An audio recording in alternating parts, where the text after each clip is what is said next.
সুদখোর কত খারাপ যে রাসূল সাল্লাল্লাহু আলাইহি ওয়াসাল্লাম বলছেন 2274 নম্বর হাদিস ইবনে মাজার মধ্যে এসেছে,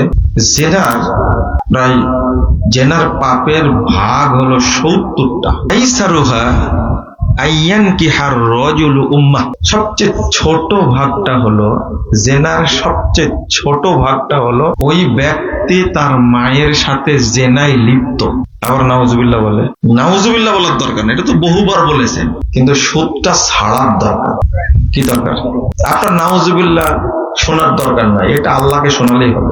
মায়ের সাথে জেনায় লিপ্ত বলতে ইয়ানকাহুর রাজুল মানে যেদিন থেকে সুদ খাওয়া শুরু করেছে ওই দিন থেকে মায়ের সাথে জেনা শুরু হয়েছে, যতদিন খাবে ততদিন জেনায় কি লিপ্ত থাকবে। এটাকে বুঝেছেন?